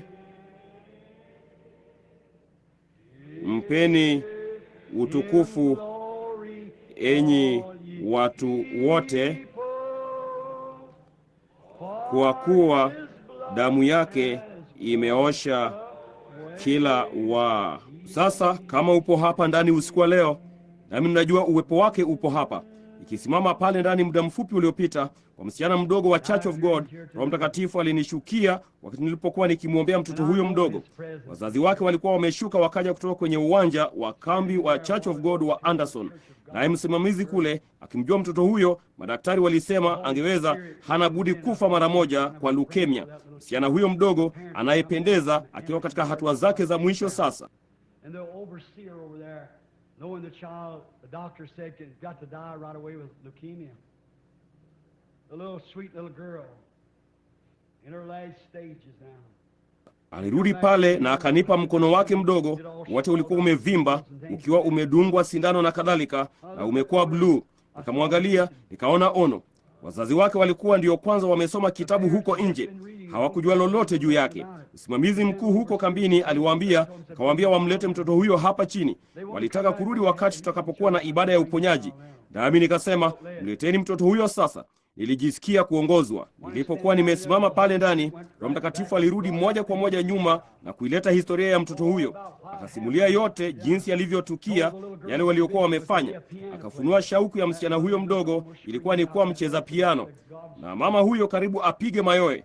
Na baba huyo akasema, huo ni ukweli wa Mungu. Ameketi pale pale kwenye gari sasa akisikiliza haya. Asingeweza kuingia, akiwa ameketi huko nje akisikiliza haya sasa. Nitokea utaji mkubwa wa kivuli ulioning'inia juu ya mtoto huyo. Ndipo nikasema, Shetani, umeshindwa. Mungu, wewe huna upendeleo. Na kwa nguvu za kufufuka kwako na kama mtumishi wako, namuondosha pepo huyu kutoka kwa mtoto huyu. Nuru kubwa angavu ilimulika juu yake, ilikuwa imekwisha. Amina. Aha, hakika. Yeye anastahili sifa zote. Yeye anajua mambo yote. Anaujua moyo wako. Nawe unajua kile unachowazia. Yeye anajua pia. Iwapo kuna dhambi ndogo inayoning'inia juu yako usiku wa leo, nawe usingetaka kwenda katika uwepo wa Mungu ukiwa na hiyo juu yako, waweza mara nyingine tena kuinua mkono wako na kusema, Ndugu Branham, niombee. Ninataka kuwa katika uwepo wake kwenye siku ile bila hatia. Mungu akubariki. Mikono mingi Mungu anaiona. katika uwepo wake. Sasa nitawaambia la kufanya. Sasa sikilizeni tu kwa makini. Fanya kama Daudi alivyofanya. Mweke Bwana mbele yako sasa hivi. Mweke Bwana kati yako na dhambi hiyo, hata hiyo dhambi ikuzingayo iwe ni nini. Huenda ikawa ni kusema uongo, huenda ikawa ni kuiba, huenda ikawa ni mawazo machafu, huenda ikawa ni hasira, huenda ikawa ni kunywa pombe, huenda ikawa ni kuvuta sigara, huenda ikawa ni kucheza kamari, sijui ni nini. Huenda ikawa ni tamaa mbaya, huenda ikawa ni chochote kile, sijui ni nini. Chochote kile, mweke Bwana mbele zako, na ndipo moyo wako utafurahi na mwili wako utastarehe katika tumaini, kwa kuwa unajua ya kwamba Kristo aliahidi kufufua tena katika siku za mwisho. Atakapokuja, tutakuja katika sura yake. Mbona usifanye hivyo wakati tukiomba?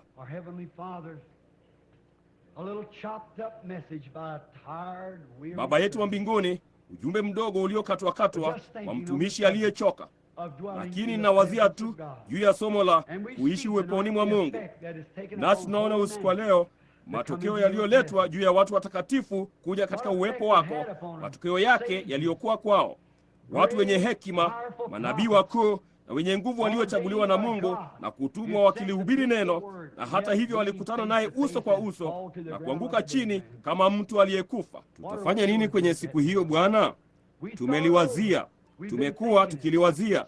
Mikono kama 40 ama 50 imekuwa ikiliwazia Bwana, kwa kuwa sasa hivi tu waliinua mikono hiyo, ama mioyo chini ya mikono hiyo imekuwa ikiwazia juu ya kukutana naye tangu tumekuwa tukizungumza. Wangefanya nini kama iliwabidi kukutana na yeye? Mikono yangu Bwana imeinuliwa. Nitafanya nini? Sasa Baba, nina mambo mengi ninayokosea. Ndiyo kwanza nitubu dhambi yangu asubuhi ya leo mbele ya kanisa, kama nilivyoitubu kwako juu ya mlima hivi majuzi asubuhi, wakati upepo ulipokuwa ukivuma na theluji ikianguka, na kule juu ya mlima, jinsi nilivyolia na kukusihi unisamehe ujinga wangu, na jinsi niliogopa sana kuja mbele ya ndugu zangu ambao wengine wao wananichukua kama nabii mtumishi wako. Na Bwana, jinsi nilivyochukia kuja mbele yao na kuwaambia juu ya tendo la kipumbavu kwamba ningefanya kitu kama hicho. Lakini Mungu, ni jambo jema kwa nafsi yangu kwamba nitubu dhambi zangu wala nisizifiche. Kwa hiyo kuwa mwaminifu kwako na kuwa mkweli mbele ya watu. Nimeitubia Bwana, nimekosea kabisa, ninaomba msamaha. Ndipo basi Baba, nimekuwa mzembe kukuhusu wewe, kukutumikia. Mara nyingi labda ningeenda muda mrefu zaidi wakati sikulifanya hivyo. Baba, natubu dhambi zangu. Ninataka malaika wa Mungu anisafishe na hiyo kwa damu ya Yesu. Mikono mingine iliinuliwa usiku wa leo. Baadhi yao huenda hawajapata kuomba msamaha hapo kabla, lakini na hakika ya jambo hili moja, kama tutazitubu dhambi zetu, Mungu atazifutilia mbali, aziweke katika bahari ya usahaulifu, na wala asizikumbuke tena. Na Baba, ninapozitubu zangu juu ya kutenda mabaya mbele ya watu hao, sikutenda kama mtumishi wa Kristo, sikutenda ili hofu ya kwamba huenda watu wakanikasirikia na kufikiri sikutaka kumuudhi, bali sikuwazia yale niliyokuwa nikikufanyia wewe Bwana. Na sasa naomba ya kwamba unisamehe. Na sasa Baba, ninajua ya kwamba kama nikiomba msamaha ninapata msamaha, nawe umeziweka katika bahari ya usahaulifu, wala hutaikumbuka hiyo tena. Mungu, ninashukuru kwa ajili ya jambo hilo. Pia naomba ya kwamba utamjalia kila mtu hapa aliye na dhambi izingayo ya chochote kile mbele yao, jalia waiondoe na kumweka Bwana mbele zao kama vile Daudi alivyofanya. Kwa kuwa sasa tunapaza sauti, ole wangu, kwa kuwa nimeuona utukufu wa Mungu. Mimi ni mtu mwenye midomo michafu, ama mwanamke au msichana mwenye midomo michafu, mvulana ama yeyote yule. Chochote tunachoweza kuwa, sisi ni wachafu, na tunaomba damu ya Yesu Kristo, ile dhabihu ifaayo, itusafishe na dhambi zote, kusudi tupate kuishi katika uwepo wake. Jalia tuondoke hapa usiku wa leo, huku mioyo yetu ikifurahi na miili yetu ikistarehe katika tumaini, tukijua jambo hili ya kwamba Yesu akija, tutafufuka pamoja naye katika sura yake, nasi tutamlaki hewani katika unyakuo, wakati hatimaye kuhesabu kinyumenyume kutakapokwisha.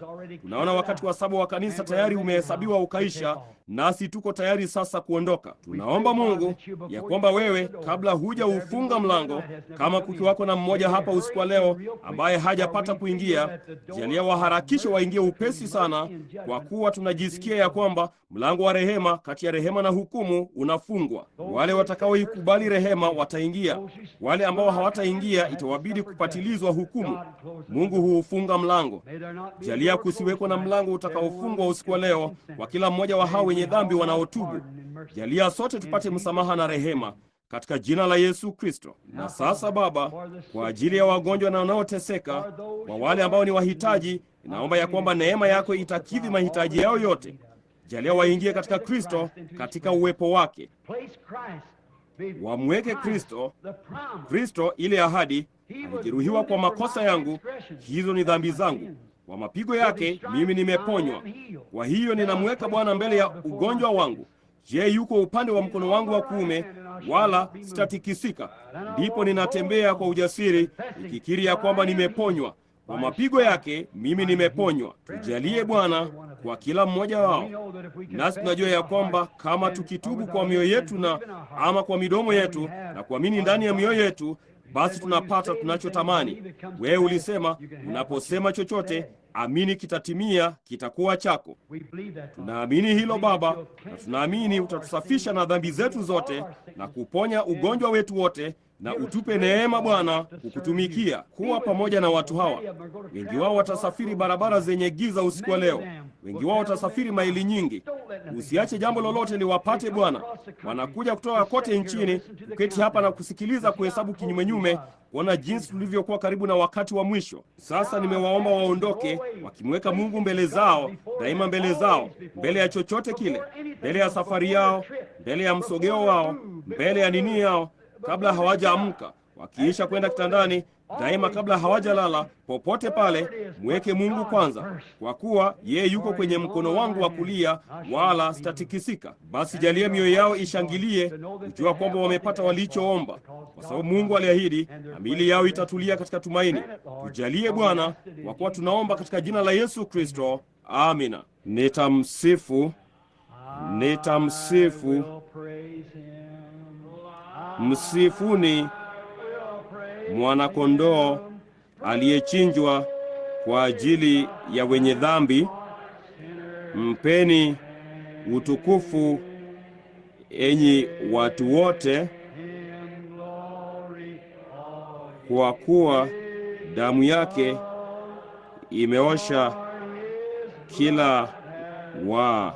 Sasa unaamini mwemweka Bwana kati yako na dhambi yako, kati yako na ugonjwa wako, kati yako na kosa lako, kati yako na njia zako.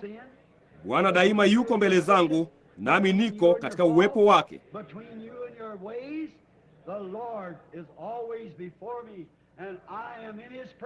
Wakati mwingine nitakapoanza kuiwasha sigara, Bwana yuko mbele yangu.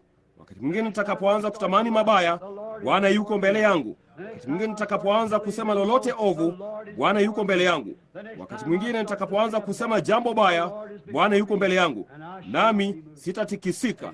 Amina. Nitaishi uweponi mwake kila siku, pamoja na shughuli zangu, kila siku pamoja na maongezi yangu. Nitatembea kana kwamba Bwana yuko mbele yangu, kwa sababu usiku wa leo nimemweka mbele yangu. Sitatikisika.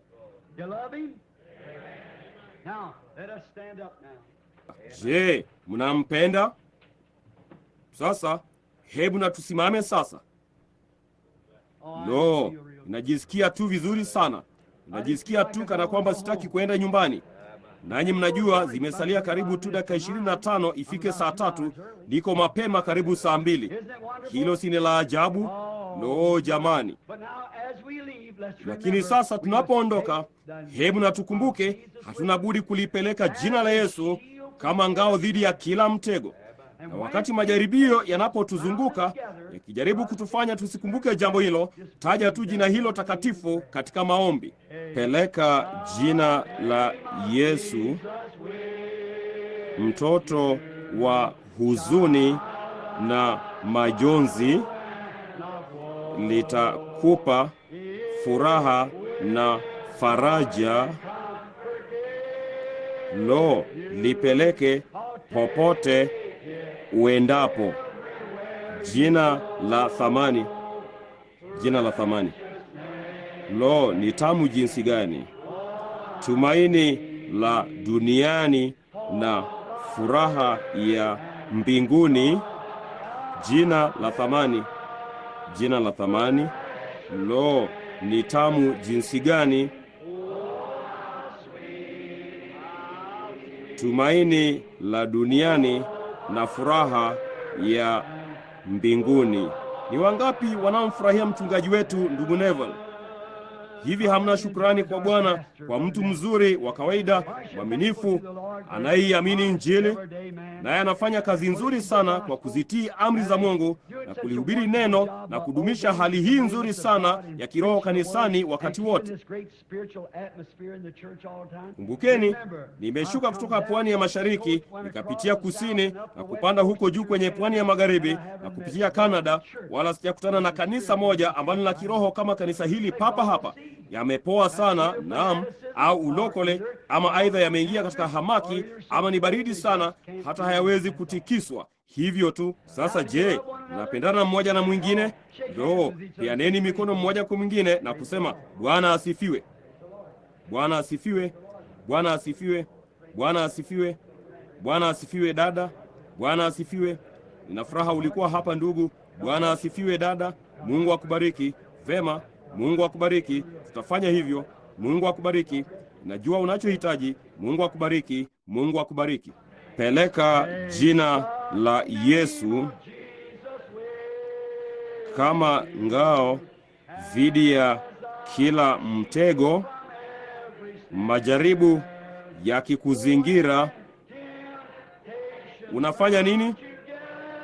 Taja jina hilo takatifu katika maombi. Jina la thamani, jina la thamani. Lo, ni tamu jinsi gani! Lo, ni tamu jinsi gani! Tumaini la duniani na furaha ya mbinguni. Jina la thamani, jina la thamani. Lo, ni tamu jinsi gani! Tumaini la duniani na furaha ya mbinguni. Na tuinamishe vichwa vyetu sasa kwa upole sana. Hebu tusisahau hilo sasa. Hebu tuuimbe ubeti huo tena. Peleka jina la Yesu. Kwa ajili gani? Kwa ajili ya ngao dhidi ya kila mtego. Wakati shetani anapojaribu kukutega, majaribu yakikuzingira, unafanya nini? Litaje tu jina hilo takatifu. Kwa kuwa Bwana yuko mbele ya uso wangu, sitatikisika. Jina la thamani, jina la thamani. Lo, ni tamu jinsi gani, ndugu Neville!